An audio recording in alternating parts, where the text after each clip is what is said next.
Hey guys, welcome back to another video. Happy December 1st, and it's the end of the week, which means that it's time to look at the freight market changes to try and understand the freight market and to try and survive it. But as you will soon see, this video is a little bit different in the charts that I present. I cut out some charts, I added some new charts because I'm trying to make my videos a little bit more concise and understandable. All right, let's take a look at the data. Ready? Let's go.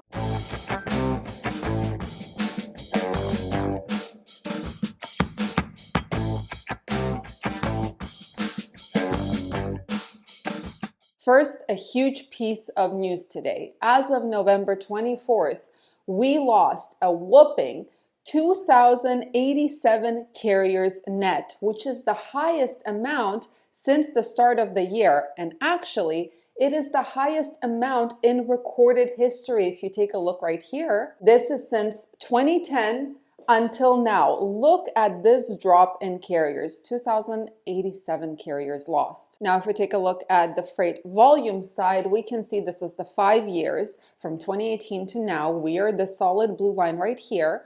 We can see that in terms of volumes, we're still performing better than 2019 and 2022 levels. Now, 2 days ago, we were even performing better than 2018, but that's not really the case right now. 2018 is the yellow line. This is around the time when the 2018 volume started increasing. Now, in terms of tender rejection rates, also same map.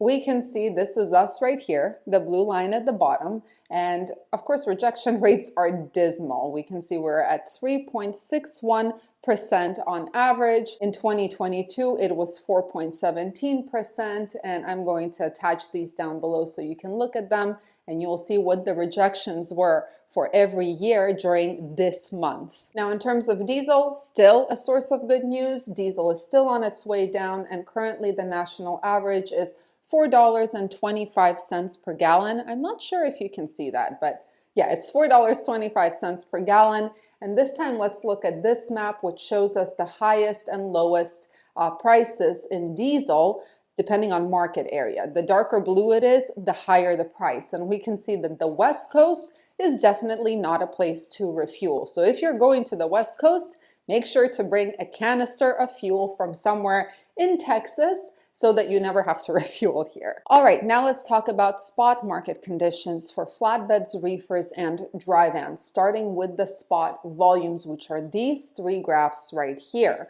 So if you look just from far away, this is flatbed, reefer, dry van, we can see that the blue lines, they represent last week's volume. And we can see that in all three, they have dropped like they should have. This is for flatbed, reefer, dry van.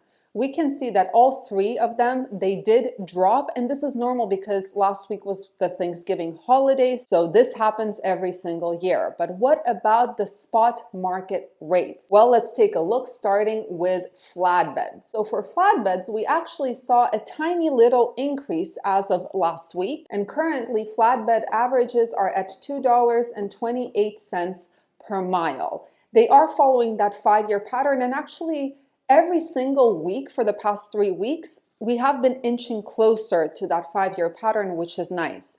Now let's take a look at reefers. Now for reefers, not a source of good news at all. We can see that spot rates actually dropped. Now currently reefers are at the $2.30 per mile average. And this is weird because during this time of year, if you look at the dotted line, this is the 5-year average. This is when rates are supposed to be increasing, but I guess this year no one eats anymore. You know, I'm just kidding. It all has to do with capacity.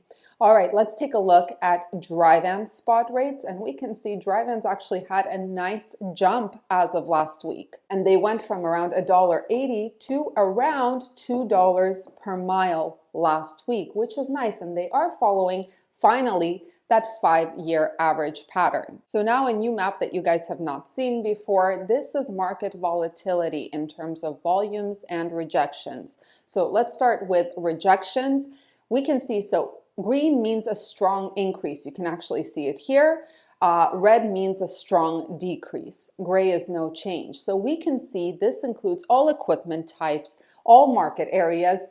where the strong increases in tender rejections happened and where the strong decreases happened week over week. So we can see Montana, Wyoming, South Dakota, parts of Illinois, Missouri, Tennessee, Kentucky, Alabama, West Virginia, Massachusetts, Connecticut, and a small part of Georgia. I believe that's Atlanta, maybe.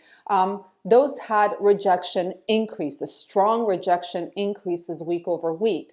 Whereas Illinois, Oklahoma, the South Carolina, Pennsylvania, North Dakota, Utah, Idaho, and some of Washington saw strong rejection decreases. That means that contract carriers are agreeing to haul more loads from these red markets.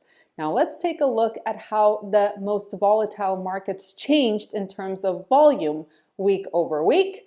Don't get scared. You can see that the map is red everywhere pretty much, except for some plain states. Volumes decreased like crazy, except for Pendleton, Oregon, which saw an increase in volume, which is interesting. But again, this is normal because last week was Thanksgiving. Volumes do tend to drop around this time. So in this new format, I decided to stop the maps where I show you the changes in volumes and rejections week over week for dry vans and reefers. They will still be downloadable in the link I provide down below if you're interested in seeing them. But for now, what we're going to do is we're going to start with the reefer head haul in order to understand the load to truck ratios in the general market. Where are there more loads than trucks and where are there more trucks than loads? All right, for reefers, blue market areas mean that there are more loads than there are trucks, right? The bluer it is, the more that discrepancy, right? More loads than trucks, higher load to truck ratio. The redder it is, it's the opposite. There are more trucks than there are loads. So you want to stick to the areas that are as blue as possible because these are the areas where shippers and brokers are having a hard time getting capacity, which makes them a little bit more flexible on the rate. So for reefers, these areas are Central California, Idaho, and then we have New Jersey, of course, Delaware. We do have some blue areas. I don't know if it's, yeah, I think you can see it. In the Midwest, they're very, very light blue, so that load to truck ratio is not crazy, but there are some places like Wisconsin, Missouri, Iowa, parts of, Omaha, Nebraska. Geez, I kind of got ahead of myself there. Indiana, and then there are red market areas like Houston, Texas, Oklahoma, Kansas, Pennsylvania, all of the northeastern states, Seattle, Washington, it looks like. These are areas where there are way more trucks. There is more capacity than there is freight available. So the rates, you won't be able to negotiate, and a lot of the time you will see rates that are not great. Now, if we take a look at our favorite map, or at least my favorite map of where to go, where we compare volumes versus rejections, for reefers this week, it's Twin Falls, Idaho, where the rejection rate is 53.62%. Still over half of the loads are getting rejected there. The Midwest has from 7 to 20% rejection. So because it's so close together and there's not a ton of deadheading involved in comparison to other places, I would say Midwest is a good place. And then Spokane, Washington has over 22% rejection. However, you can see that the volume is not that great. Okay, load to truck ratios for dry vans now. Reminder, blue is good, more loads than trucks, red is bad, more trucks than loads. For dry vans, it's interesting. We can see that Utah is lacking in capacity compared to freight volume. Southern California, Dallas, Texas. Yeah, I think it's Dallas, Texas. Some of the southeastern portions, we have South Dakota, we have Wisconsin, we have the northern part of Illinois, New Jersey. The Northeast, the Pacific Northwest, and in the middle of the United States, there is overcapacity. Now, I decided to check the validity of this map, and I looked at Lebec, California to see what are the rates like there for dry vans. The rates are pretty good. So this map does give a good clue as to where you're going to have negotiating power. Where are brokers having a harder time, shippers and brokers having a harder time finding capacity and more open to negotiation. But one thing that is very clear from looking at both the reefer and the dry van head haul map is that there is overcapacity still. All right, let's take a look at our volume versus rejection map. Where do you need to go next week if you have a dry van? Well, we actually have Pendleton, Oregon and Spokane, Washington, which are both around the 14% rejection mark. I would be careful because it might stay that way and it might result in higher load volumes in the beginning of next week, but maybe not at the end of next week. Next, we have, of course, the Midwest, which are around the 10% rejection mark, especially Iowa, which is right here, Wisconsin, Illinois, and Indiana.